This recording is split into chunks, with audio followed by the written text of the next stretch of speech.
Ya, ini yang dimintakan pada saya untuk disampaikan pada waktu yang tentu sangat singkat sekali karena bicara tentang aspek purifikasi dan dinamisasi berarti bicara tentang aspek ideologi dalam Muhammadiyah, bahkan juga hitoh hingga gerakannya. Ada beberapa literatur yang bisa kita jadikan sebagai referensi untuk bicara tentang persoalan ini sehingga kita tidak dianggap sebagai satu hal yang hanya sekedar diklaim. Kok nggak bisa gerak?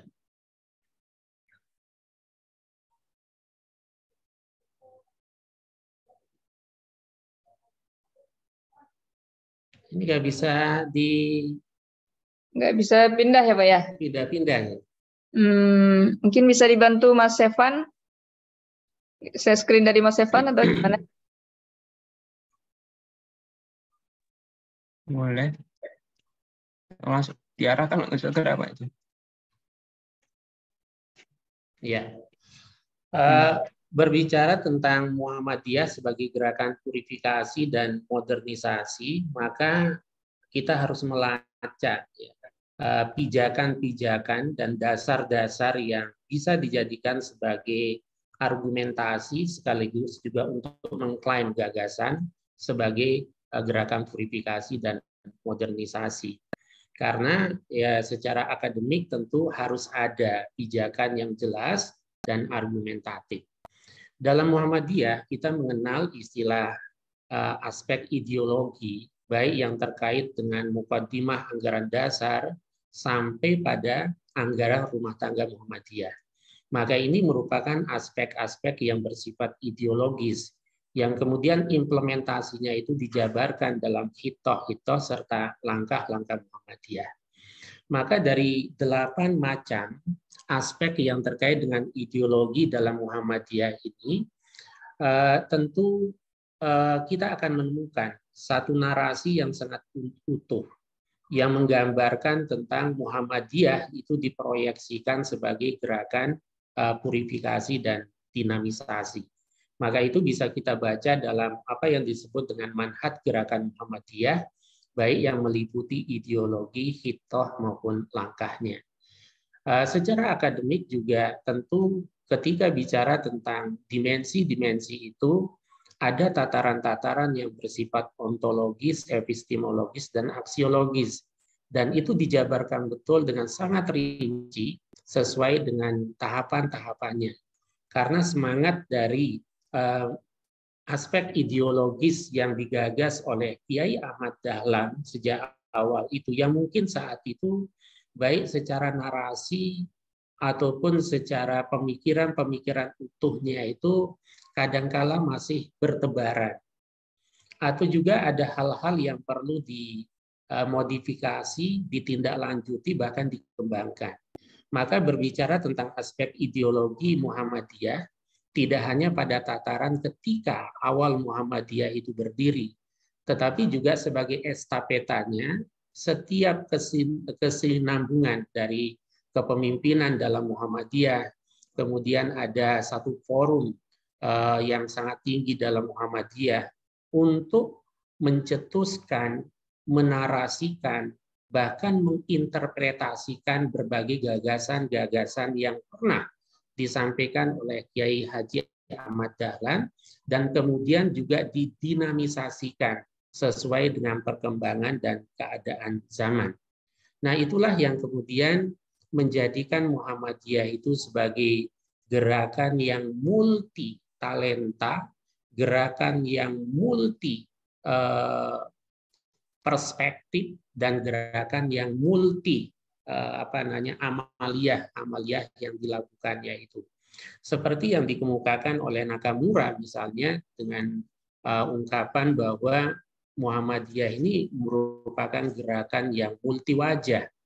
Kita bisa melihat gagasan-gagasan keagamaan yang terimplementasikan baik dalam kehidupan individu, kolektif, bahkan juga kehidupan negara dan bangsa.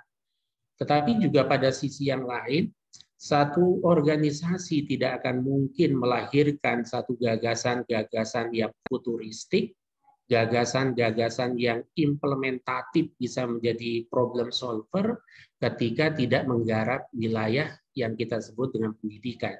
Dan sekarang saya ikut terlibat di dalam komite sertifikasi standar Islam Rumah Sakit Muhammadiyah PKU se-Indonesia, dan itulah menunjukkan bahwa Muhammadiyah pun juga sebagai gerakan yang sangat konsen dengan kesehatan, tanpa melihat latar belakang organisasi, agama, dan sebagainya.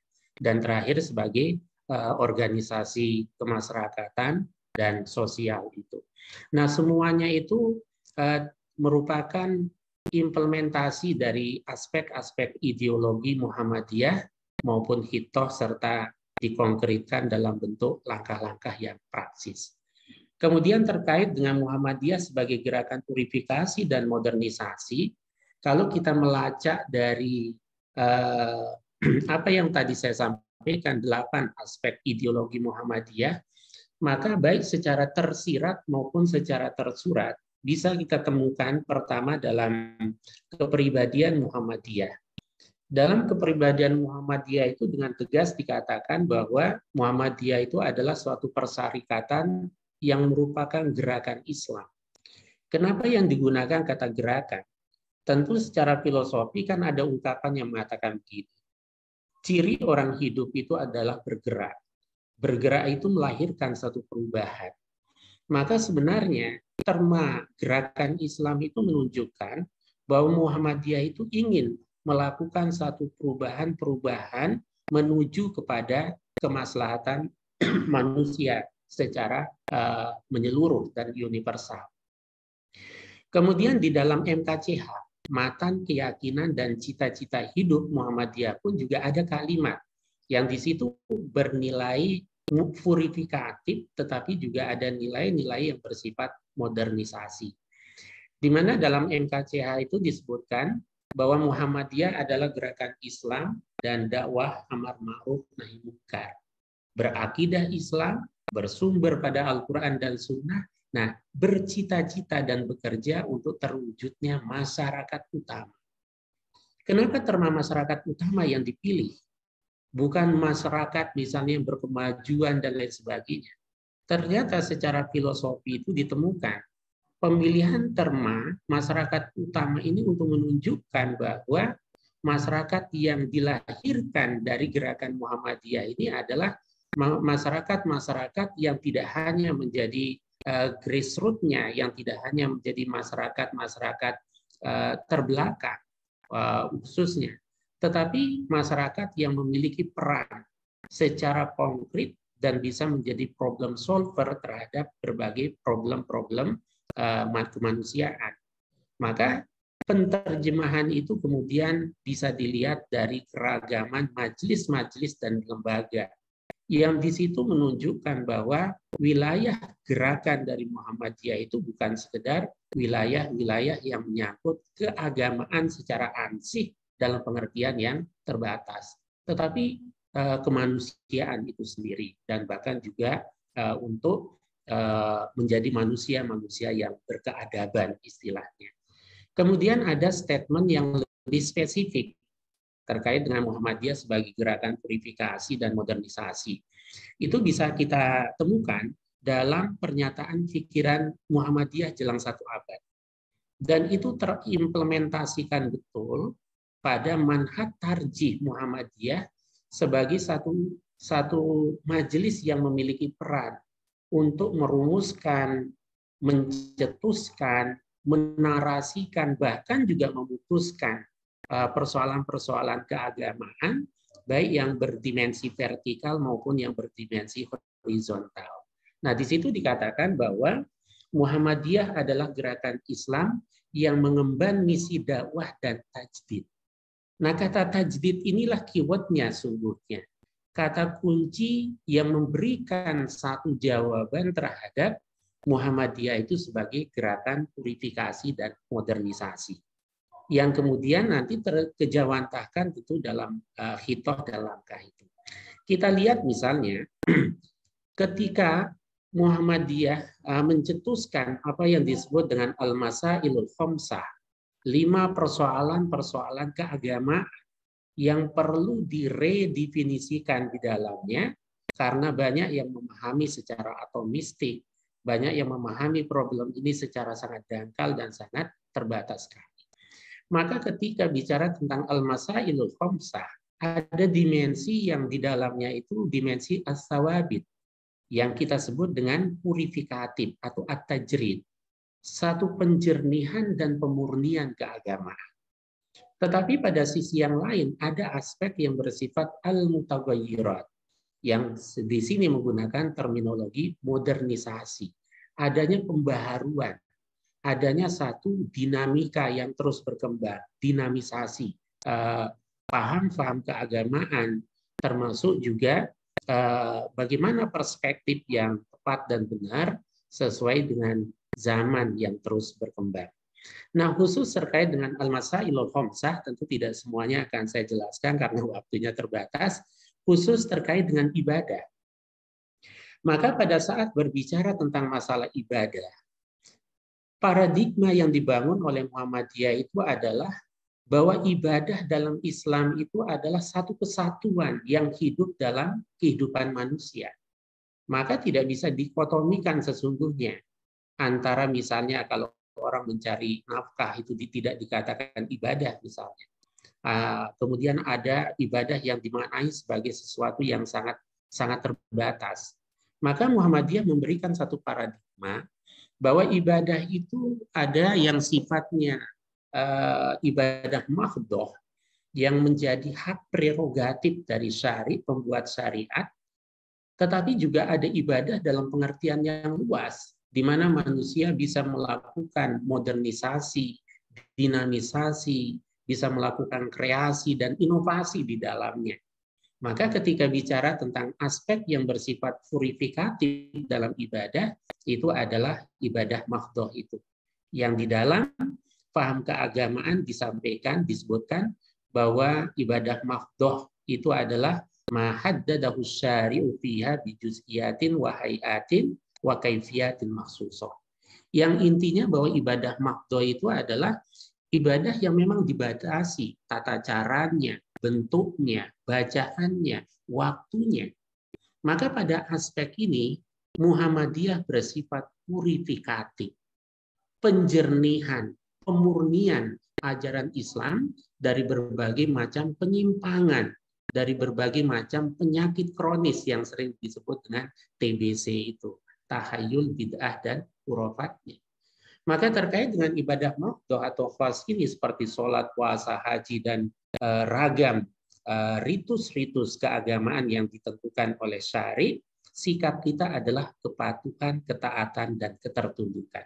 Bahkan ketersesuaian. Nah, itu semangat dari purifikatif. Ringkasnya, aspek yang bersifat purifikatif dalam Muhammadiyah itu adalah pada aspek akidah dan ibadah mahdhoh. Nah, di situ orang Muhammadiyah secara ideologis, dia akan beribadah sesuai dengan tuntunannya. Dia akan melakukan ritual keagamaan mahdhoh itu sesuai dengan dalilnya. Di mana di situ peran manusia tidak bisa melakukan kreasi, modifikasi, dan inovasi. Tetapi ketika bicara tentang ibadah yang sifatnya am, yang sifatnya global, yang sifatnya sangat luas, maka spirit yang dibangun adalah bagaimana memunculkan asas manfaat dan menghindari berbagai resistensi atau kemudaratan. Dalam istilah bahasa Arab yang paling tepat untuk menggambarkan ibadah am dalam perspektif Muhammadiyah itu adalah kullu amalul khair yuqsadu bihi wajhallah fahyal ibadah. Segala inovasi, perbuatan, kreasi yang positif yang diniatkan untuk kemanusiaan, untuk mencari ridho Allah, maka itu hakikatnya ibadah. Maka Muhammadiyah tidak antipati terhadap politik, sosial, ekonomi, dan lain sebagainya. Tetapi tetap memiliki satu paradigma yang futuristik, sifatnya jauh ke depan, yang tidak terjebak pada politik praktis misalnya. Tapi ada cara di dalam mengisi aspek-aspek yang bersifat politis itu. Nah, ini ibadah am. Nah, ibadah am ini sifatnya mutaghayyirat, ya, dinamis, lentur, dan di situ ada kewenangan kita untuk melakukan modernisasi. Contoh misalnya dalam Al-Quran atau hadis Nabi, Nabi mengatakan tolabul ilmi faridatun ala kulli muslim. Menuntut ilmu kewajiban atas setiap muslim. Quran mengatakan yarfa'illahu allazina amanu minkum wallazina utul ilma darajat. Tetapi bagaimana cara menuntut ilmunya dinamis. Bisa melakukan modernisasi. Bahkan pada saat kelahiran Muhammadiyah, modernisasi di dalam dunia pendidikan itu dilakukan dengan mengadopsi sekaligus ada aspek-aspek modifikasinya terhadap metode misalnya pembelajaran yang umumnya dilakukan di negara-negara maju atau Eropa. Sekalipun tentu itu dianggap sebagai menolak arus, maka kemudian distigmatisasi beliau dengan istilah kiai kafir dan lain sebagainya. Tapi saat ini bayangkan, tidak ada satupun pesantren atau lembaga Islam tradisional sekalipun yang tidak mengakomodir sistem klasikal. Ada meja, ada bangku, ada papan tulis yang saat itu sangat ditabukan, bahkan dianggap tasabbuh bil kufar. Tetapi kan modernisasi itu kadang ditolak di awalnya. Tetapi peradaban manusia itu kan tidak berjalan mundur, terus maju, ada perubahan, ada dinamisasi di dalamnya. Maka sesuatu yang ditolak pada era tertentu ternyata sekarang menjadi kebutuhan. Itulah konsekuensi melakukan gerakan modernisasi yang kadang kita bisa distigmatisasi.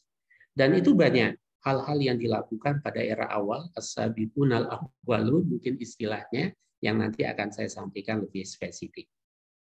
Itulah yang kemudian dalam paradigma dan slogan Muhammadiyah dalam hidup, ya dalam pengertian hidup di sini ya tidak hanya hidup keberagamaannya, tapi secara sosialnya. Maka spirit yang dipegang oleh Muhammadiyah itu adalah ar-ruju' ilal Qur'an wa sunnah. Terma ini bisa bias sifatnya. Bisa orang melihat dengan perspektif yang mungkin berbeda. Tetapi sejauh pengalaman saya di dalam keterlibatan melakukan fatwa, putusan, kemudian juga berinteraksi dengan masyarakat yang lebih luas terkait dengan persoalan ini, maka ar-ruju' ilal Quran was sunnah itu tidak berarti satu ajaran yang purifikatif, seansing. Tidak bisa dimaknai kalau orang ar-ruju' ilal Quran dan was sunnah itu berarti dia ajaran yang sangat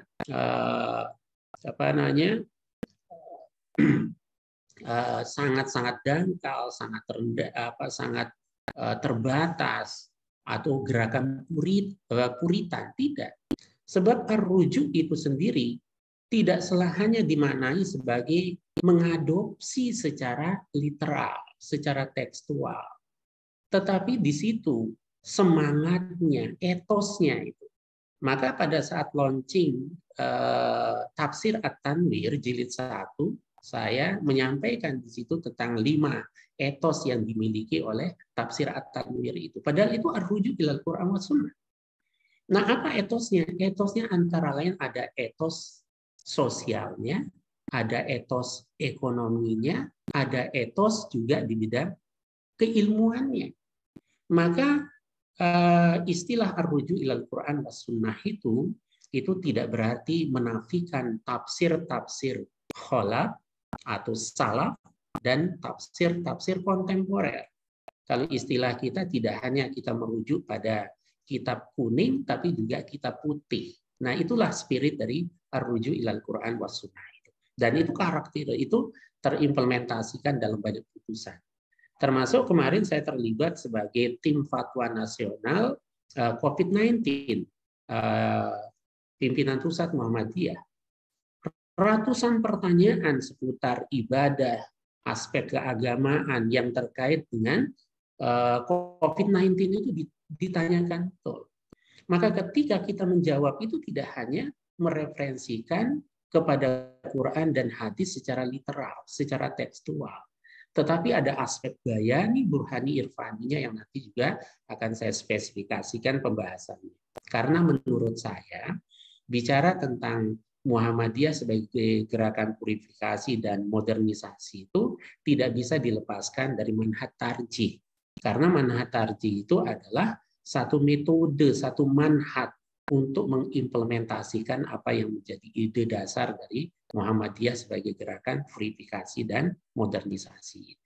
Nah, itulah maka kita melakukan banyak ijtihad, kemudian membaca literatur-literatur, temuan-temuan kekinian yang bisa dipertanggungjawabkan secara ilmiah, secara objektif, dan seterusnya. Itu kita melakukan upaya-upaya ijtihad yang di dalam majelis kita itu kita sebut dengan majelis tarjih, yang memiliki pengembangan makna. Tidak hanya tarjih itu mengambil pendapat atau dalil yang terkuat, tapi tarjih itu adalah satu forum ijtihad. Nah, itu pemaknaan atau perluasan makna itu.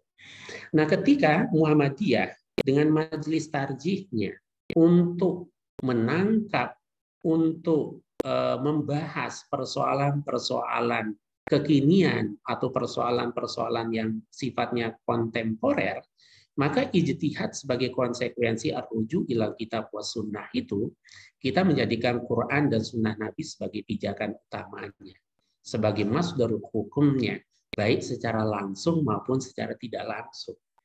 Kalau secara langsung, terutama dalam masalah akidah dan ibadah mahdhah, itulah purifikasi. Tetapi ketika kita berijtihad, kita harus melakukan analog. Kita harus melakukan satu temuan-temuan di mana problem keagamaan yang dulu dipahami secara begitu dangkalnya, bahkan mungkin primitifnya, perlu ada modernisasi pemahaman di dalam. Contoh sederhana ini. Kalau kita belajar kitab-kitab kuning atau kitab-kitab klasik, pada saat berbicara tentang aqsamul miyah, klasifikasi air, maka salah satu poin yang dijadikan sebagai ukuran apakah air itu mutlak, mustakmal, atau mutanajis, itu dikembalikan kepada klasifikasi air itu. Bahkan kemudian ada standarisasinya yang disebut dengan kullatain. Kalau airnya 2 kullah, maka tidak akan terkontaminasi najis. Idza kanatil ma'u kullatain fala yunajjisu syai' misalnya. Itu satu paradigma yang mengkristal di dalam benak kita. Ketika saya menjadi santri misalnya, ya udah pokoknya kalau udah 2 kullah sudah bisa dijadikan sebagai alat bersuci. Tetapi sebenarnya tidak hanya itu pijakannya. Agama kita mengajarkan tentang nilai kemaslahatan. Maka Muhammadiyah mengatakan bahwa disyariatkannya agama Islam, ajaran Islam itu adalah lijal bil masalih walidar il mafasid. Bahkan dikatakan dalam paham keagamaan Muhammadiyah, di masalihil ibad dunyahum wa ukhrahum. Maka sekalipun air itu 2 kullah, kalau ahlinya yang berkompeten di bidangnya, berarti ini saintifik sifatnya, mengatakan bahwa air itu terkontaminasi oleh bakteri yang membahayakan, maka jangan lihat 2 kullahnya. Nah, itulah termasuk modernisasi beragama. Kenapa? Karena spiritnya kembali lagi pada Quran dan Sunnah. Bahwa Quran dan Sunnah itu lijalbil masalih, untuk merealisasikan kemaslahatan. Lidaril mafasid, untuk menghindari kemudaratan. Maka kalau air itu terkontaminasi bakteri yang membahayakan menurut ahlinya, maka jangan lihat 2 kullah. Buang saja, hindari saja. Karena Rasulullah mengatakan la dororo wala diror, jangan membahayakan diri sendiri maupun orang lain. Kemudian dalam rumus hukumnya dikatakan ad-doror yuzalu, sesuatu hal yang berpotensi membahayakan harus disingkirkan, harus dibuang. Nah, maka itulah aspek yang bersifat modernisasi atau dinamisasi. Aspek purifikasinya tetap bahwa toharoh itu adalah syariat agama yang harus dilaksanakan. Tetapi medianya itu sangat-sangat fleksibel, bisa ditemukan dengan satu penjelasan ilmiah. Karena Quran mengatakan fas'alu ahla dzikri in kuntum la ta'lamun itu. Tanya ahlinya kalau kita belum tahu tentang itu. Maka kemarin kita itu luar biasa Bapak-bapak Ibu sekalian. Dan saya merasakan itu. Ketika kita berfatwa tentang cara ibadah di era pandemi, banyak juga stigmatisasi yang kita dapatkan. Wah, Muhammadiyah itu mazhabnya WHO. Takutnya hanya pada WHO. takutnya pada virus, tidak takut pada Allah, macam-macam stigma yang kita dapatkan. Tetapi kan kita ketika berfatwa tidak hanya ahli tafsir yang kita undang, tidak hanya ahli fikih usul fikih yang hadir, tapi juga ahli di bidang pandemiologi. Nah, maka itulah bicara tentang sikap keagamaan Muhammadiyah yang memiliki dimensi purifikasi dan dinamisasi atau modernisasi, mutlak menurut saya harus paham tentang manhaj tarjih Muhammadiyah. Nah, ini kerangka yang saya anggap relevan untuk memahami itu. Maka manhaj tarjih Muhammadiyah itu sebenarnya terdiri dari 4 hal, ditambah dengan pengembangan yang menunjukkan modernitasnya. Kalau semangat yang pertama itu wawasan, semangat tarjih. Kemudian yang kedua, sumber hukum pokoknya, primernya mana? Sampai saat ini mungkin saya ingin menyampaikan sesuatu yang perlu kita diskusikan, bahkan mungkin bisa diperdebatkan jangka panjang. Selama ini kan kita mengenal bahwa sumber hukum itu Quran, hadis, ijma, qiyas. Ketika kita bicara tentang sumber hukum itu Quran, hadis, jelas mana Qurannya, mana hadisnya. Tapi ketika bicara tentang qiyas, persoalannya apakah qiyas itu sebagai sumber hukum atau sebagai sumber untuk melakukan istinbat hukum? Maka ada istilah masdarul hukmi ataukah usulul istinbatil ahkam. Kalau saya memahami qiyas itu bukan sumber hukum, tapi qiyas itu adalah metodologi dalam menggali hukum. Karena qiyas itu artinya analog. Masa analog itu sumber hukum? Nah, kalau istilah lainnya itu disebut dengan parateks. Nah, kemudian ijma misalnya, sangat bias juga. Kapan satu produk hukum dikatakan ijma? Siapa yang sepakat baru dikatakan ijma? Legalitasnya itu apa? Itu juga problem. Nah, sehingga di kalangan Hanabilah, Hambali mengatakan manid da'al ijma faqad kazzaba, itu sangat serius betul di situ. Tapi saya tidak ingin menukik masalah itu karena terbatas waktu. Lalu pendekatan, metode, dan pengembangan. Nah, ini coba sedikit sepintas saja saya akan sampaikan. Bu, sampai jam berapa saya menyampaikan? Mungkin bisa sekitar 5 menit lagi Oh, lewat. 5 menit, padahal masih banyak ini. Oke, kalau gitu. Nanti wawasan. dengan tanya jawab. Iya, wawasan misalnya. Maka wawasan tajdid yang tadi kita temukan di dalam salah satu aspek ideologi Muhammadiyah itu, ya terkait dengan pemikiran Muhammadiyah jelang abad 2 dulu ya. Sekarang kita sudah masuk abad keduanya. Nah, tajdid yang di dalam tajdid ini tentu memiliki makna purifikatif dan modernisasi itu, at-taghir dan at-tajrid. Nah, at-tajrid itu purifikatifnya. Contoh konkretnya apa? Nah, seperti yang tadi saya sampaikan. Akidah, ibadah, tajrid, purifikatif. Tetapi dalam masalah muamalah duniawiyah, fleksibel, elastis, modernisasi di dalamnya. Kemudian semangat toleransi. Di sini ada aspek purifikasi dan modernisasi. Karena kalau kita truth claim, merasa paling benar, maka bisa jadi kita tidak toleran terhadap pendapat-pendapat yang lain. Nah, maka kalau orang memahami betul semangat tarjih yang terkait dengan toleransi itu sejak tahun 1936 itu sudah disampaikan dengan ejaan lamanya. Nah, ini aspek purifikatif di dalamnya, artinya apa?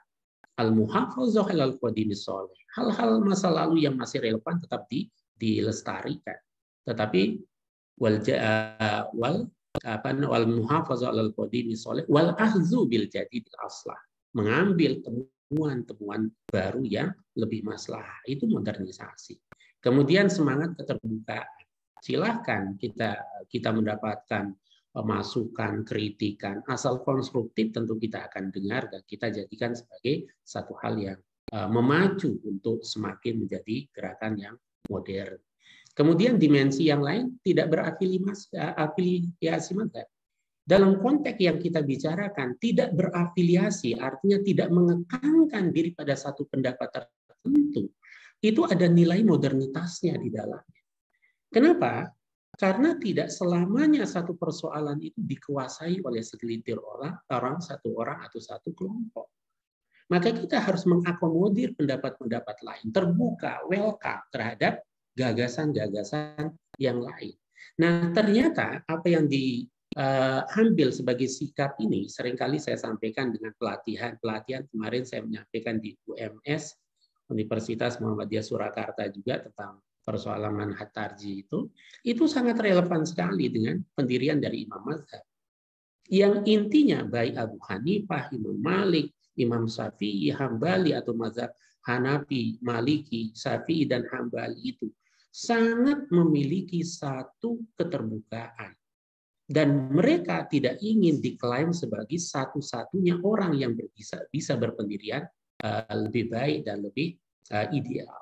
Maka mereka mengatakan, kalau pendapatku itu bahasa kita sekarang tidak relevan, baik dengan Quran, semangat Quran dan hadis Nabi, fatruku qauli, tinggalkan.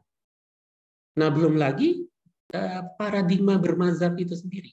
Saya sering mengatakan, apakah Muhammadiyah itu bermazhab? Maka saya jawab, ya, Muhammadiyah itu bermazhab. Tapi metode mazhabnya adalah manhaji, bukan bermazhab secara qauli. Kalau bermazhab secara qauli, pokoknya apa katanya itu yang diadopsi. Nah, itu yang seringkali melahirkan fanatisme. Tetapi kita menggunakan metode manhaj bermazhab secara manhaji, metodologinya. Antara lain metodologi misalnya Imam Syafi'i, idza sahal hadis fahuwa madhhabi, itu cara bermazhabnya Imam Syafi'i. Apabila hadis itu sahih, maka itulah pendirianku, kata Imam Syafi'i. Maka ketika Muhammadiyah berpendirian, yang pendiriannya itu kok sama dengan pendirian mazhab Syafi'i, bukan karena kita bermazhab Syafi'i atau Hambali atau yang sebagainya. Tapi kita melakukan satu pemikiran ulang, pendiskusian, pengkajian dengan merepresikan kepada pendapat-pendapat para ulama terdahulu. Tidak kita nafikan. Maka tidak berafiliasi mazhab bukan anti mazhab, tetapi justru menghargai pendapat mazhab yang lain. Karena ada kalanya satu ketika pendapat Imam Syafi'i lebih akurat, lebih baik, lebih bagus, lebih argumentatif. Tetapi dalam masalah yang lain belum tentu bisa lebih kuat Abu Hanifah atau Imam Ahmad bin Hambal misalnya. Itu realitas yang diakui oleh mereka juga. Nah, barulah kemudian sumber hukum tadi sudah.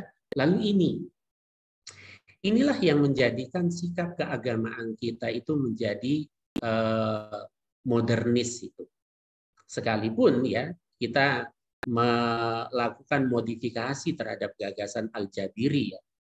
Tetapi di sini tidak dalam makna diambil saklek, tetapi ada reinterpretasi di dalamnya, bahkan ada redefinisi. Misalnya terkait dengan irfani misalnya.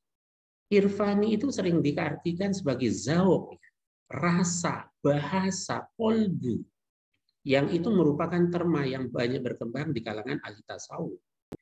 Tetapi irfani ini salah satu makna yang kita gulkan, yang kita sampaikan adalah akhlak, sikap ihsan. Nah, maka pendekatan bayani, burhani, irfani secara spiral triadik sebagai satu kesatuan, saya sering mengibaratkan sebagai satu juz. Pendekatan bayaninya, burhaninya, irfaninya itu blender jadi satu. Tidak lagi kemudian parsial sifatnya. Pendekatan bayani tentu pendekatan berdasarkan dalil-dalil nas. Misalnya ayatnya apa, hadisnya apa. Tetapi dalam memahami ayat dan hadis Nabi itu ada aspek yang bersifat saintifik. Ada aspek yang bersifat temuan-temuan ilmiah. Contohnya seperti tadi misalnya air itu. Maka saya sebagai salah seorang tim penyusun fikih air, maka kita bicara air itu bukan pada tataran-tataran yang sifatnya hukum taklifi, halal, haram, mubah, makruh, itu bukan. Tetapi seperangkat nilai ajaran Islam yang di situ ada aspek ideologinya, akidahnya, ada aspek akhlaknya, ada aspek hukumnya. Nah, ini yang disebut dengan spiral triadik itu. Jadi ayat Quran, hadis Nabi sebagai nas yang bersumber dari syari, temuan-temuan ilmiah yang objektif, ilmiah, serta nilai ihsan itu harus menjadi sikap satu kesatuan dalam ibadah kita, muamalah kita, sosial kita, dan seterusnya. Sedikit lagi, karena terbatas, Bayani tidak akan saya jelaskan secara rinci. Burhani juga tadi intinya seperti tadi itu. Kemudian irfaninya tadi saya sampaikan bahwa itu ihsannya seperti sholat kita jangan hanya sekedar sah tidak sah, tetapi irfani ya ibadah kita. Karena banyak orang sholat tapi cara sholatnya seperti kata Nabi itu seperti maling ya, pencuri, tidak ada tumak ninahnya. Ada yang sholat pakai baju yang tidak layak, itu tidak irfan, tidak ihsan. Apalagi ada yang sholat yang penting aurat kubronya yang tertutup, baina surrok berubah antara pusar dengan dengkul misalnya laki-laki.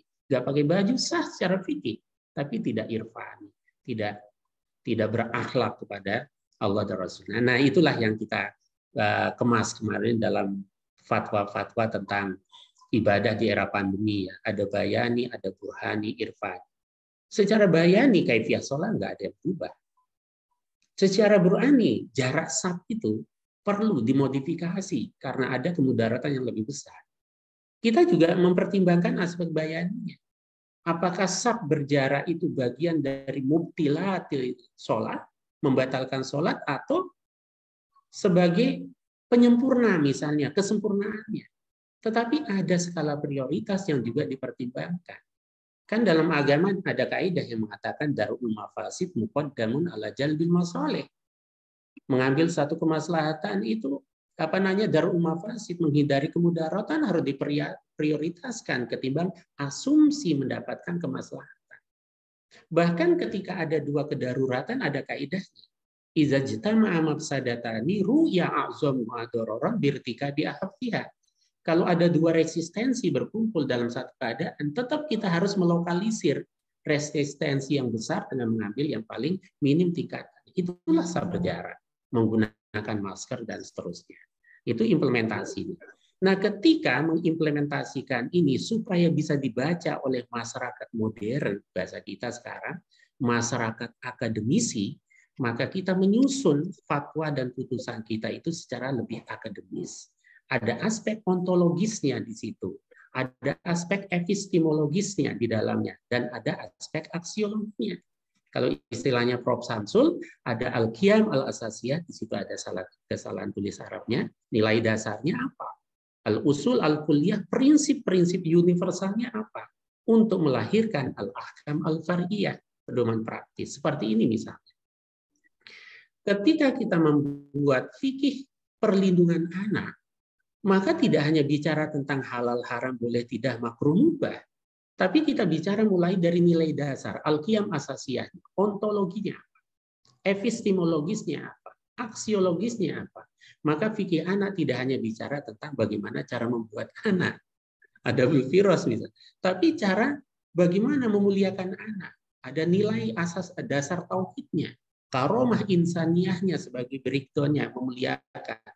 Sampai baru kita bicara tentang gimana hukumnya aborsi, kematian balita yang cukup besar, terjadinya stunting, identitas anak pada saat waladul mutabani ya, adopsi anak. Banyak problem hukum. Pernikahan anak yang sekarang, bahkan dalam kasus terbaru kan di Ponorogo khususnya, ratusan siswa SMP SMA itu hamil di luar nikah. Nah, kita bicara tentang pernikahan dini misalnya, ingin kemudian mendapatkan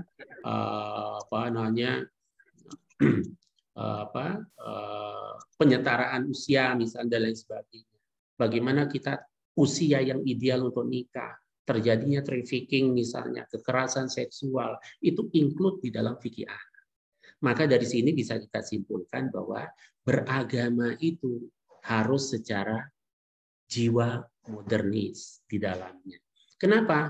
Karena agama diturunkan tidak hanya untuk zaman tertentu, tidak hanya untuk zaman Nabi, tetapi Islam itu diturunkan lima solihil ibad dunyahum wa ukhrohum, dan Islam itu solihun di kulli zaman wal makan. Tetap up to date sesuai dengan perkembangan zaman dan tempat. Dan itu tidak akan bisa terrealisasikan kalau metodologi kita, manhaj kita masih manhaj yang klasik, yang tradisional, itu harus ada metodologi kontemporer. Dan kita akan menghadirkan Islam sebagai problem solver, bukan Islam sebagai persoalan. Semoga ini bisa menjadi pancingan untuk diskusi kita. Yang terakhir, ini yang sedang proses tanfis, Bapak-Bapak, Ibu sekalian. Saya termasuk di dalamnya juga menjadi salah seorang penulis fikih difabel. Kenapa kita berbeda istilahnya dengan organisasi lain, termasuk non-Muslim? Non-Muslim menggunakan kebanyakan fikih disabilitas. Tetapi kita menggunakan fikih difabel, bukan disabilitas. Itu secara filosofis. Pengambilan istilah itu juga mengedepankan aspek humanistiknya, kemanusiaannya di situ. Mulai dari istilah sampai pada normativitas, hukum, dan lain sebagainya bicara tentang difabel. Termasuk kita bicara difabel itu pada tataran dasar tauhidnya, melahirkan karomah insaniyah, kemuliaan manusia. Dan perlu juga kita sampaikan apa sih definisi difabel? Ternyata dalam Islam kalau kita kerucutkan, difabel yang sebenarnya itu adalah orang yang miskin akhlak. Tapi paradigma kita kan seringkali keliru. Difabel kita lihat hanya dari kelengkapan organ tubuh.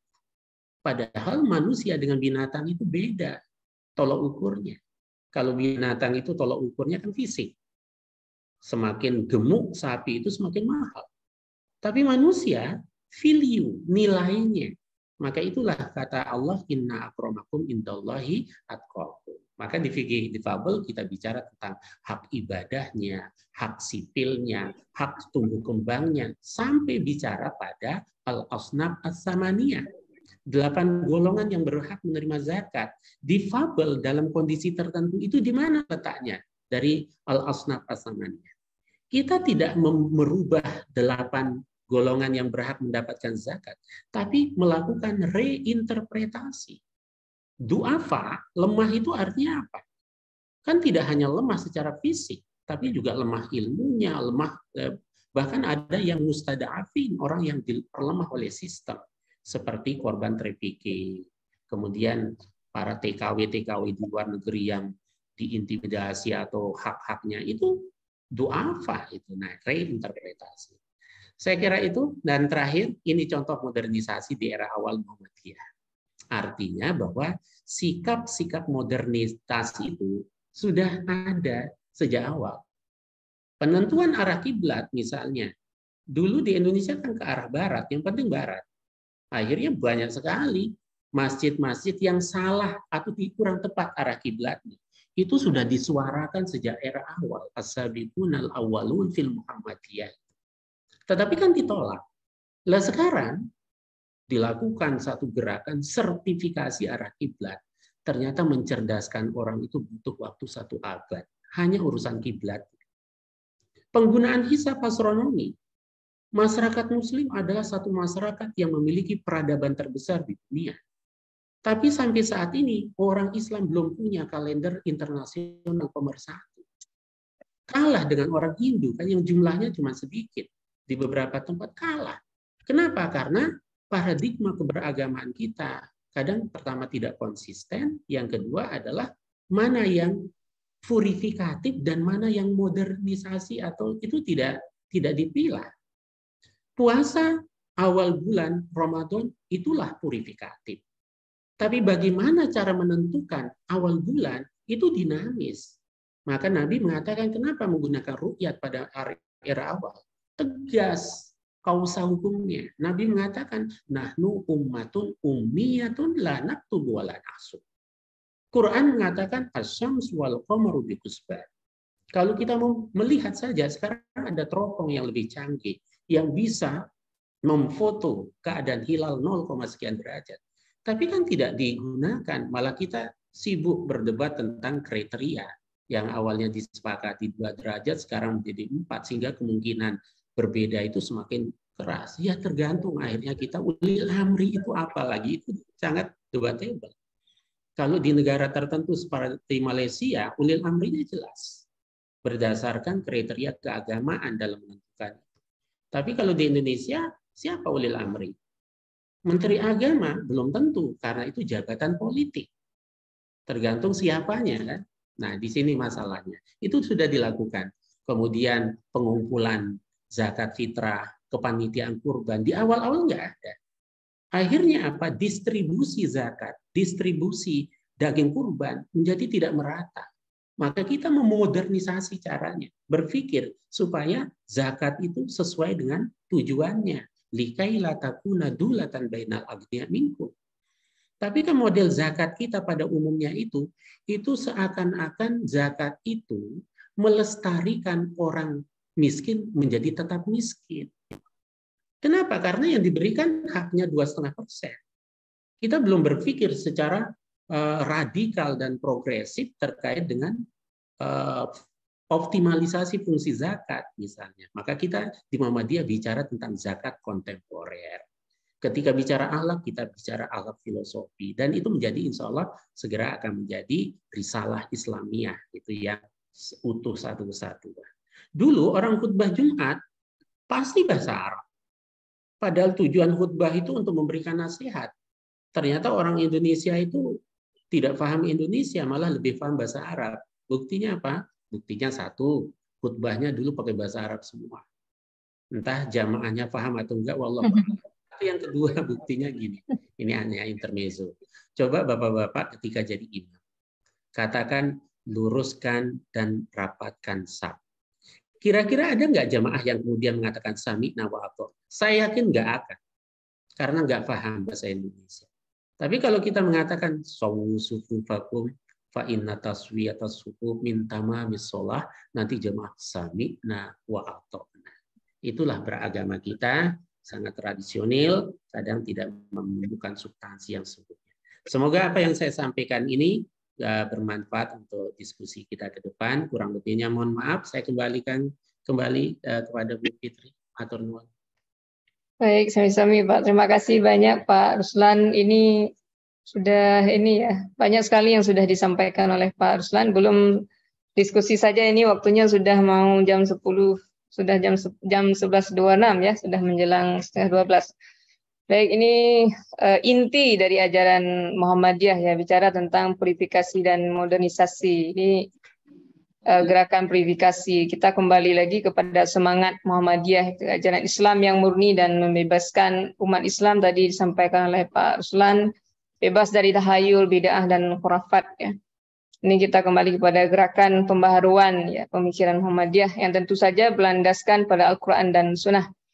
Baik, terima kasih. Ini sudah ada pertanyaan Pak Ruslan, ada di chat saya bacakan. Ini ada pertanyaan dari Pak Ridwan Furqoni. Pertanyaannya adalah, apa beda purifikasi yang dilakukan oleh Salafi dengan purifikasi yang dilakukan oleh Muhammadiyah, Pak? Itu yang pertama. Yang kedua tentang ini dinamisasi. Bagaimana dinamisasi dalam struktur gerakan Muhammadiyah? Ada yang mengkritik ya, ada kritikan. Sebagian orang Muhammadiyah ini modern, tapi itu dulu. Sekarang ini sudah tidak modern lagi. Buktinya struktur di kemuhammadiyahan itu semakin gemuk dan tidak efisien ya. Kalau kita buka internet mau konsultasi agama, nah di beberapa web yang muncul paling atas itu, tapi yang muncul itu malah bukan Muhammadiyah. Ini mohon pencerahan dari Pak Ruslan, Pak. Oke, yang pertama ini saya jawab sesuai dengan apa yang saya ketahui, saya pahami, dan tentu literasi yang saya miliki. Bedanya antara purifikasi ala Salafi dengan Muhammadiyah itu di mana? Iya. Pertama kita lihat Salafi sebagai sebuah generasi tentu sudah selesai. Karena secara generasi itu Salafi itu adalah generasi sahabat tabi'in. Tetapi secara metodologi ada orang yang mengklaim bahwa saya ini bermanhaj sesuai dengan manhajnya para generasi sahabat dan tabi'in misalnya. Nah, dari berbagai produk-produk yang dilakukan, maka bedanya kalau purifikasi umumnya yang dilakukan oleh teman-teman kita yang Salafi itu, bagaimana sikap keberagamaan dan hidup kita itu sepersis mungkin dengan generasi-generasi tertentu. Baik cara berpakaian misalnya, cara fashionnya, dan sebagainya, kan akhirnya muncul. Nah, disitulah bedanya. Cenderung pemahaman yang secara skripturalis, secara tekstualis. Tetapi ketika kita memverifikasi, kita tetap melihat mana aspek agama yang sawabit dan mana yang mutaghayyirah, dan itu verifikatif. Contohnya begini. Nabi Shallallahu Alaihi Wasallam mengatakan sumu li ru'yatihi wa abtiru li ru'yatihi. Kalau orang Salafi menangkap ru'yat itu sebagai ta'abudi. Beda kan? Kalau ru'yat sebagai ta'abudi, maka yang melakukan hisab itu bid'ah, dolalah finnar. Tetapi yang kita tangkap, coba kaitkan bagaimana mentaklil satu hukum itu berdasarkan hadis-hadis atau dalil yang lain. Kata Nabi tidak terhenti pada sumu li ru'yatihi wa abtiru li ru'yatihi. Tapi di belakangnya fa'in gumma alaikum, ada istighfar, fa'astakmilul iddah. Tetapi yang secara jalur kualitas dan kuantitas dalilnya, ternyata fakdurulah itu lebih dominan secara kuantitas dan kualitas periwayatan. Fakdurulah itu artinya estimasi, melakukan satu perhitungan. Maka ketika orang memperhitungkan itu tidak keluar dari prinsip yang disampaikan oleh Nabi, maka kita mengatakan ru'yat itu adalah sarana. Tapi bagi Salafi ru'yat itu adalah ta'abudi, beda kan? Nah, jadi cara menangkapnya itu sudah sangat berbeda. Nah, kita verifikatifnya itu tetap berdasarkan taklil hukum. Ada ilat, ada kausa hukum. Maka kita letakkan mana ilat, mana tidak. Yang kedua misalnya, yang menjadi entitasnya. Kalau orang Salafi identik dengan tidak isbal, misalnya, maka cara berpakaian dan lain sebagainya. Kenapa? Karena yang ditangkap, yang digunakan adalah hadis-hadis yang pada umumnya melarang isbal secara mutlak. La yanzurullah, misalnya, manjazzara izarahu, dan lain sebagainya. Tetapi kita mengidentifikasi hadis itu ada yang mutlak, ada yang muqayyad. Hadis yang muqayyad mengatakan khuyala, batoron, dan sebagainya. Maka fatwa kita beda kan. Dalilnya sama, interpretasinya yang bisa berbeda. Maka Muhammadiyah itu menjadi unik. Mau dikatakan Wahabi susah, dikatakan Salafi susah, mau dikatakan sekuler juga susah. Karena kita mutawasid, wasatiyah. Dalam memahami agama itu ada aspek purifikatif tetapi tetap menggunakan taklil hukum.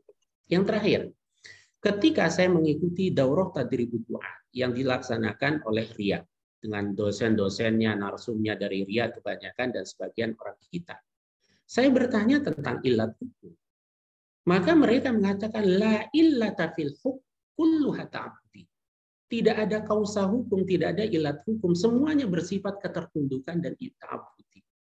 Bedanya kalau Muhammadiyah mengakui adanya ilat hukum, kausa hukum, beda juga. Nah, cuma menentukan ilat bukan kewenangan kita, tetapi kewenangan syari. Kita temukan di dalam dalil hukum. Misalnya, sumu li ru'yatihi, apa ilatnya? Ditemukan dalam hadis Nabi, nahnu qaumun la naktubu wa la nahsub. Kita tidak terbiasa dengan hitung-hitungan dan catatan-catatan. Tetapi pada era-era berikutnya, kibarut tabi'in, sikhir misalnya melakukan satu upaya pemahaman terhadap dalil yang sama. Itu bedanya sekelumit dari itu. Lalu yang kedua, ya sebagai satu otokritik, saya kira apa yang disampaikan itu sah-sah saja dan harus kita terima. Tetapi secara argumentatif orang akan mengatakan ini.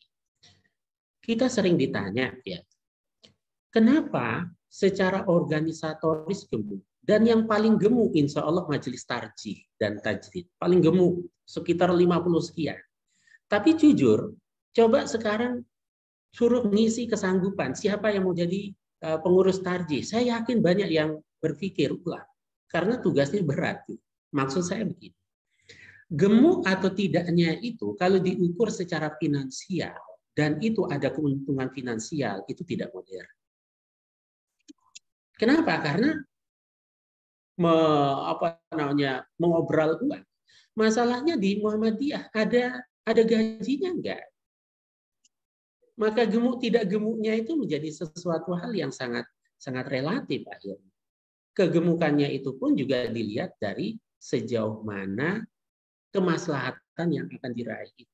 Nah, saat ini kan kita mengenal istilah internasionalisasi Muhammadiyah. Maka kita mendirikan universitas itu membutuhkan orang yang memang punya kapasitas, kapabilitas di bidang itu. Nah, sekalipun tentu kita juga tidak berapologi.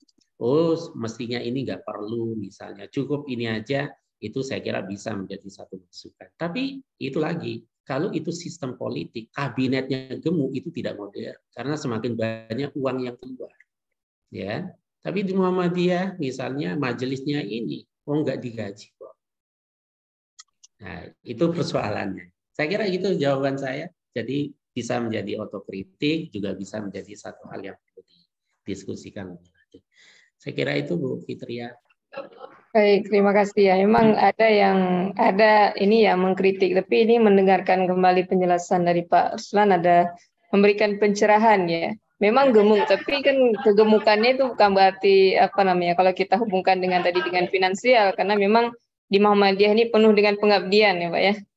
Tidak ada gaji dan semuanya ini juga kemudian disesuaikan dengan kemaslahatan. Jadi semakin banyak kemaslahatan yang ditawarkan untuk semesta.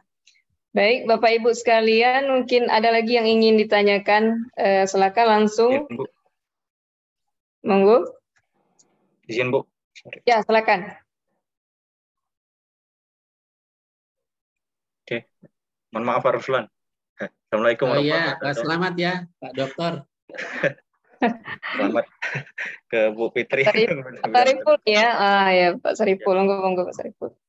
Begini Pak Ruslan, tadi mungkin Pak Ruslan ingat ya ketika kita di kelasnya Pak Amin Abdullah ya, terkait saya dapat makalah, membuat makalah terkait dengan Salafi, global Salafism ya gitu ya. Yeah.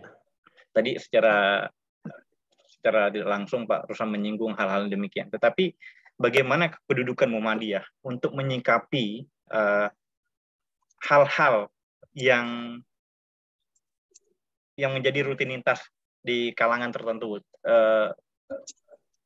katakanlah Salafi misalnya, terkait isbal, terkait musik. Bagaimana kedudukan Muhammadiyah untuk menyikapi apa sih yang membedakan hal-hal yang demikian di tubuh Muhammadiyah itu sendiri? Mungkin dari bacaan saya di Global Salafism di Role Major itu mungkin orang Salafi tidak berpolitik, orang yang ini tidak boleh diganggu dengan hal demikian. Itu bagaimana kedudukan Muhammadiyah untuk menyikapi hal demikian. Tapi intinya saya bukan membentur-benturkan ya, tetapi bagaimana kedudukannya saja. Kemudian yang kedua itu adalah kadang-kadang secara ritual kawan-kawan di tubuh Muhammadiyah ini ya masih ritual ikut kegiatan-kegiatan NU. Apakah organisasi kemuhammadian ini hanya sebatas kendaraan saja ataupun bagaimana? Itu mohon penjelasan Pak Ruslan ataupun siapa untuk menjawab pertanyaan ini. Begitu Pak Ruslan.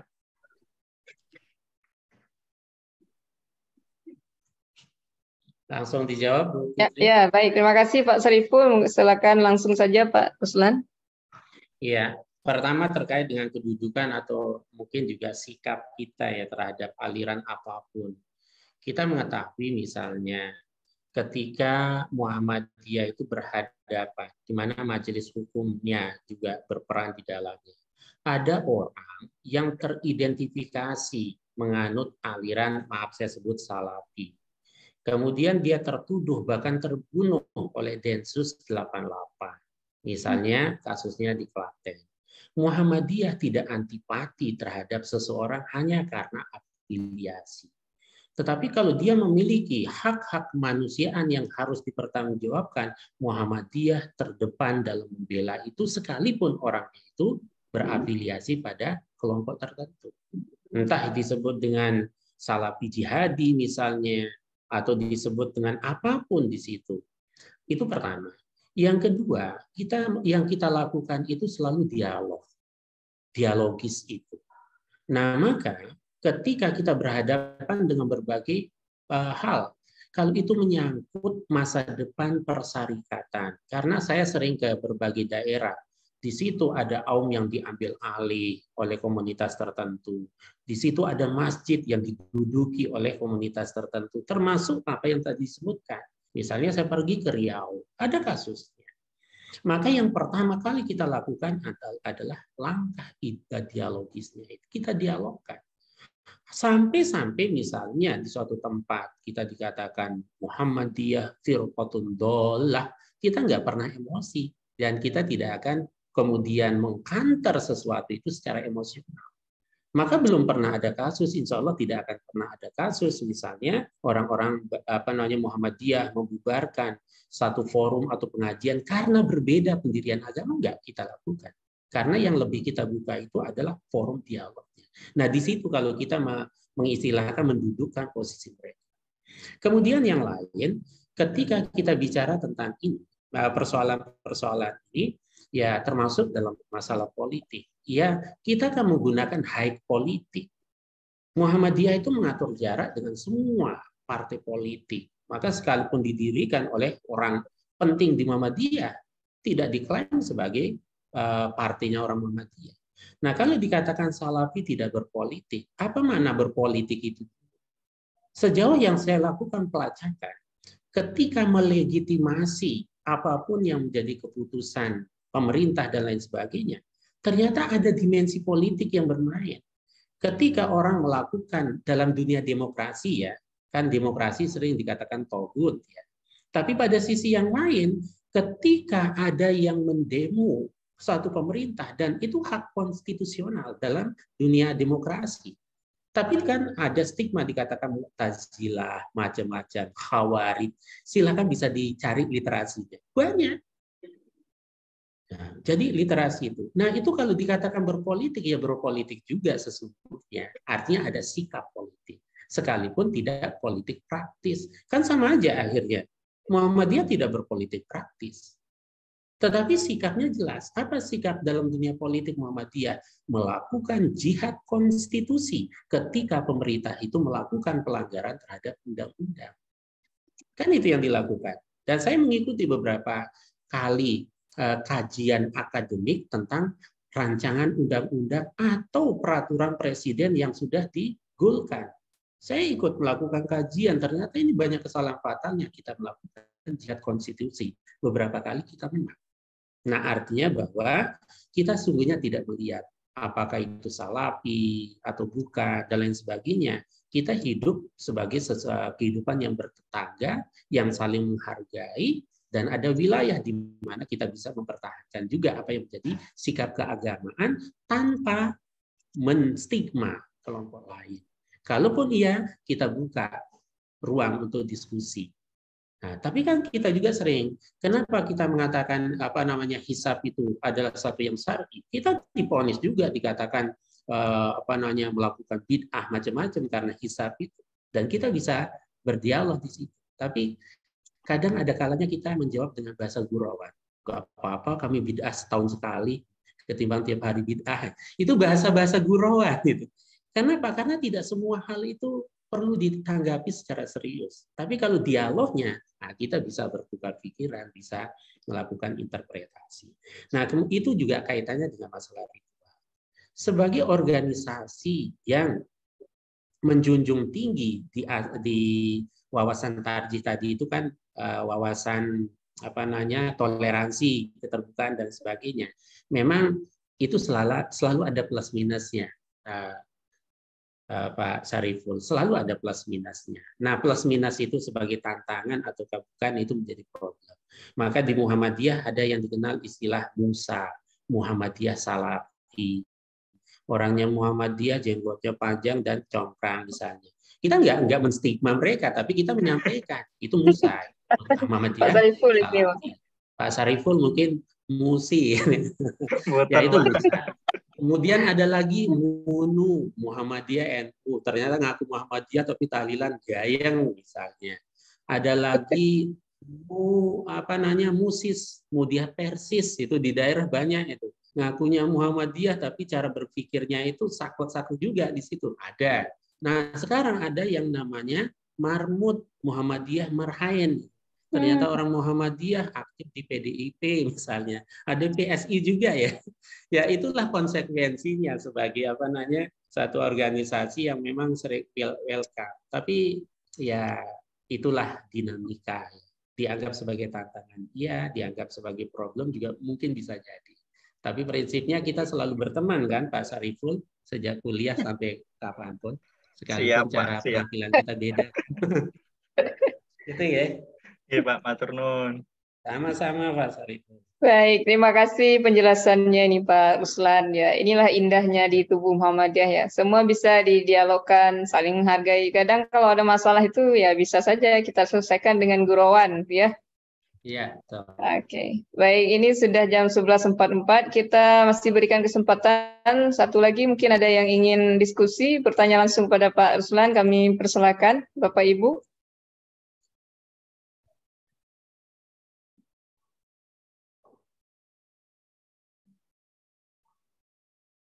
Jadi silakan. Baik, ini sambil menunggu mungkin ada satu yang bertanya lagi. Sedikit Pak Ruslan, saya juga sering yang mendengarkan. Ya, tadi Pak Ruslan juga menyampaikan bahwa kalau ada yang bertanya Muhammadiyah ini bermazhab enggak? Ya, Muhammadiyah itu bermazhab. Mazhabnya itu adalah manhaj tadi ya. Dan Muhammadiyah itu bukan anti mazhab. Nah, ya, tapi di luar sana banyak yang mengatakan bahwa Muhammadiyah ini ya karena tadi mazhabnya manhaj, lalu muncul kata-kata di luar sana bahwa Muhammadiyah itu adalah gerakan yang mencari yang mudah saja. Pokoknya yang mudah-mudah itu milik Muhammadiyah. Kalau Pak Ruslan sendiri bagaimana nih Pak menanggapi kalau ada kata-kata yang seperti ini, Pak?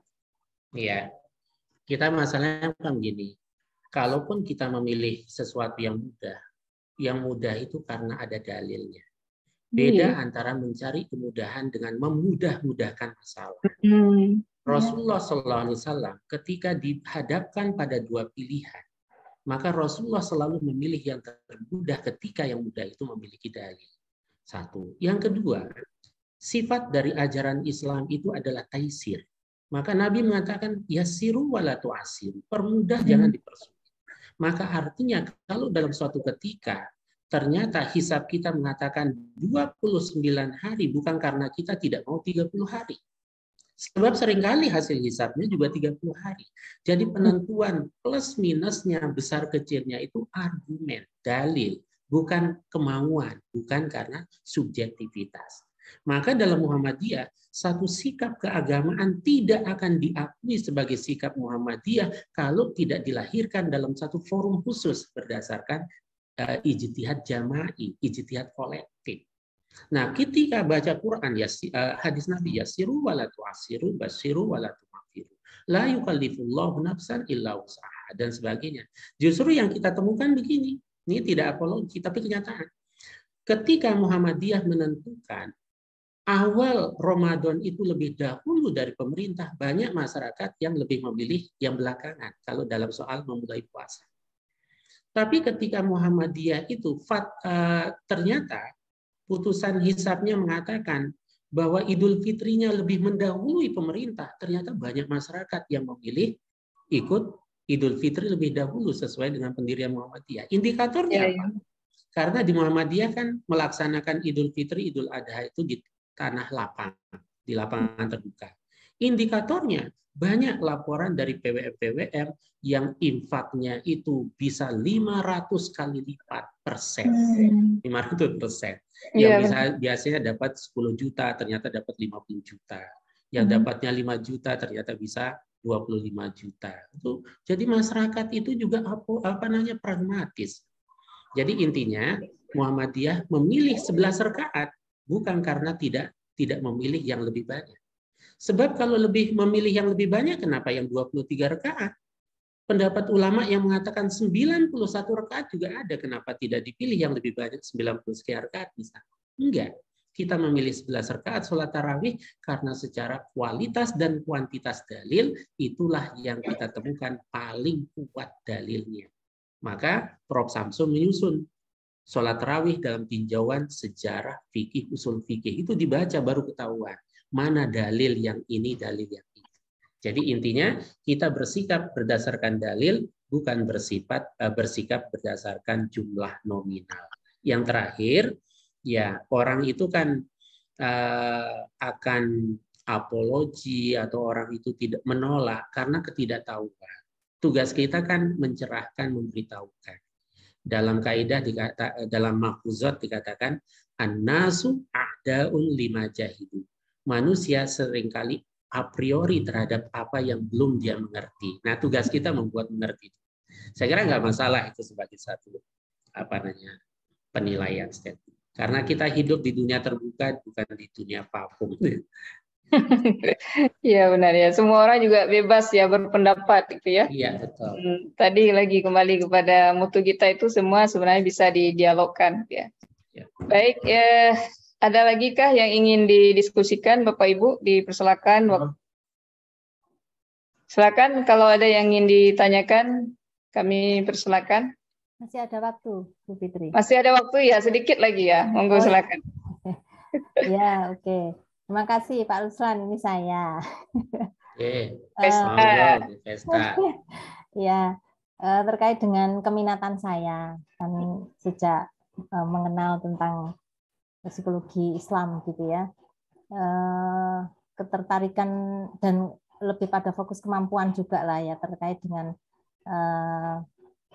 penelitian di psikologi, terutama di Muslim psychology itu kan dalam hal ini dari indigenous psychology itu kan lebih melihat mengenai tentang bagaimana pikiran dan perasaan dalam sebuah komunitas, dalam hal ini adalah Muslim gitu ya, dengan berbagai fokus fenomena yang nanti menjadi perhatian dari masing-masing peneliti seperti itu. Nah, dalam temuan-temuan itu Pak kan kami itu melihat tuh bagaimana mereka ini menjalankan ajaran Islam gitu. Nah, padahal ajaran Islam itu kan banyak ya Pak ya. Sebagaimana yang tadi itu sudah disampaikan oleh Pak Ruslan, kalau saya merefleksi itu dengan beberapa yang saya terbatas tahunya juga gitu ya, tapi artinya yang kalau bisa saya simpulkan adalah memang kita sebagai peneliti itu juga harus banyak belajar juga gitu ya tentang secara umum Islamic teaching itu seperti apa begitu. Nah, ketika sebuah temuan itu dalam perspektif Muslim mungkin tidak sepenuhnya menjalankan misalnya ya Pak ya. Nah, ini untuk memurnikan lah Pak, proses-proses memurnikan kan kita ini kan tidak bisa mengendalikan gitu ya pikiran para Muslim itu misalnya ya terkait misalnya caramu bangkit dari keterpurukan itu bagaimana gitu. Nah, di dalam ajaran Islam itu banyak ABCD gitu. Sementara yang ditangkap oleh para subjek penelitian kita itu adalah baru AB begitu Pak. Nah, padahal padahal murninya itu adalah masih ada CDE misalnya gitu. Nah, untuk untuk menunjukkan gitu ya bahwa sebenarnya itu masih ada CDE loh gitu loh. Nah, itu bagaimana itu Pak untuk menampilkan itu baik itu dari sisi kalau kita menulis artikel ataupun mungkin menemukan sebuah temuan gitu ya Pak ya. Nah, atau menuliskan sebuah temuan seperti itu. Nah, kemudian begini, kalau dari sisi saya misalnya untuk sebagai praktisnya gitu ya Pak ya, untuk praktisi, keperluan praktisi gitu. Nah, itu bisa menjadi sarana assessment gitu Pak. Assessment itu maksudnya begini. Harusnya misalnya ada proses tobat misalnya. Nah, ini kok enggak keluar gitu loh. Nah, oleh karena itu dalam sebuah sesi ini perlu diperkenalkan sih begitu karena mereka ini nggak kenal gitu mengenai tobat, padahal langkahnya itu harus ada tobat misalnya, tapi tobat itu nggak muncul begitu. Nah, kan memurnikan ajaran itu kan harus menambahkan di Quran itu ada loh bahwa untuk bangkit itu perlu tobat misalnya. Nah, sementara di dalam subjek penelitian kita itu tidak muncul gitu. Nah, itu bagaimana Pak untuk menampilkannya atau ya menampilkannya lah menuju purifikasi tadi seperti itu. Terima kasih Pak Ruslan. Oke, matur nuwun. Masih belum di-unmute Bu Fitri ya? Atau saya langsung jawab? Ya, monggo Pak Ruslan, silakan langsung saja Pak. Terima kasih Bu Presta, selamat ya Bu Dokter. Ya Pak Ruslan duluan. Ya, saya nggak sempat hadir. Pertama Bu, dan ini Bu, pada Ketua Prodi juga saya ucapkan banyak-banyak terima kasih Bu. Saya sudah sedikit merasakan betul manfaat dari kuliah kemarin. Saya saat ini sedang tersesat di jalan yang benar. Jadi saya awalnya mengkaji tentang fikih hadis, tapi sekarang saya di-plotting di psikologi UAD.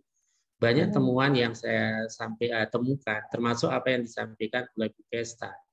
Perlu adanya integrasi yang sangat kuat antara misalnya psikologi modern dengan psikologi Islam.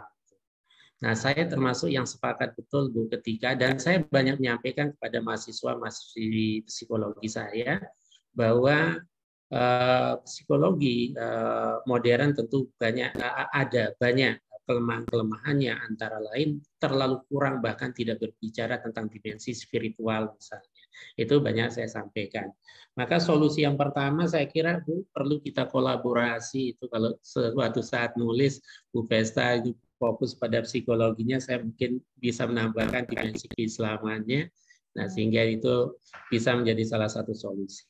Nah, maksud saya begini, ya itulah kalau dalam bahasa para ulama ulumul Quran dikatakan biharun zahirah. Islam itu ibarat samudra yang tak bertepi, karena berasal dari Allah sang pencipta manusia yang paham betul tentang aspek kemanusiaan kita, baik psikisnya, psikologisnya, dan macam-macam. Nah, karena itulah di sini betul seringkali kita menemukan satu misalnya solusi dalam kajian keislaman, tapi hanya baru AB-nya, padahal C, D, E, F-nya kan belum. Nah, kalau sejauh yang saya dapatkan kemarin, memang yang namanya penelitian kan hampir nggak pernah berhenti. Orang membahas tentang topik yang sama, tapi dengan stressing yang berbeda. Maka solusinya di situ untuk menemukan yang lebih lagi formula-formulanya, maka dibutuhkan apa yang disebut dengan muqaranah, studi komparatif. Maka kalau kita bicara tafsir, jangan hanya satu tafsir. Dan itu yang banyak dilakukan orang. Tapi yang kita lakukan adalah muqaranah atau tafsir. Sekian aliran tafsir itu perlu dikomparasikan. Temuan dalam masalah-masalah fikih pun yang kemudian terimplementasi dalam satu sikap keagamaan, seringkali kita kemudian pemikiran atomistik ya. Sesuatu dalam Islam yang sangat luas itu disimpulkan dengan begitu kecilnya, seibarat atom. Kenapa? Karena jarang orang melakukan muqaranah, studi komparatif terhadap pendirian keagamaan, tafsir-tafsir yang ada untuk menemukan formulasi yang jauh lebih banyak di situ. Itu yang kedua, yang sejauh yang saya tahu ya Bu Pesta. Artinya di sini penting. Lalu yang ketiga, di samping kolaborasi dan melakukan studi komparatif terhadap aliran-aliran fikih, usul fikih, tafsir dan lain sebagainya, ya tentu kita harus melihat di situ.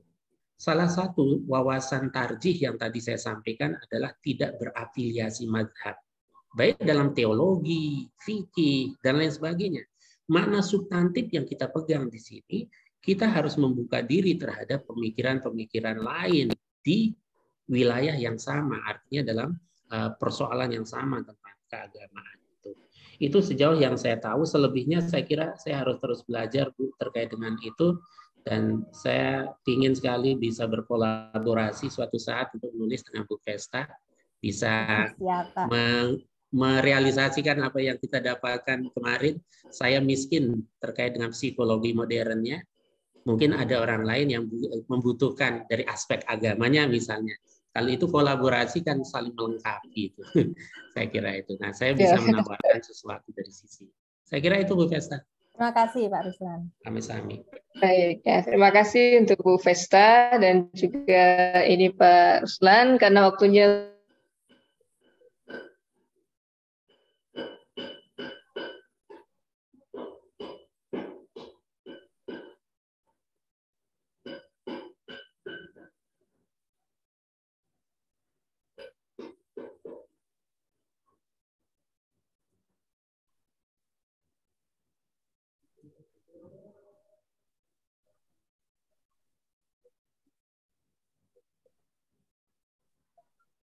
Pak Ruslan dan teman-teman semuanya yang sudah hadir pada hari ini. Kita berharap nih acara ini kita diridhoi oleh Allah Subhanahu wa taala.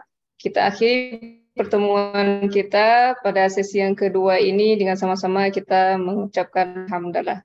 Alhamdulillahirabbil alamin. Alamin. Terima kasih banyak ini Pak Dr. Ruslan Faryadi Saya SAG terima MSI yang kasih Bu teman-teman dan Pak semuanya. Sipa atas waktunya. Terima kasih semuanya. Yang mudah-mudahan nih ke depan kita undang lagi ya Pak ya. Jangan kapok nanti ke PPI Pak. Insyaallah. Baik, kita akhiri. Saya mohon maaf jika ada kekurangan kesilapan. Assalamualaikum warahmatullahi wabarakatuh. Waalaikumsalam warahmatullahi wabarakatuh. Matur nuwun, terima kasih Bu Fitriah, Pak Sipa. Sami-sami Pak Ruslan. Assalamualaikum. Waalaikumsalam. Waalaikumsalam.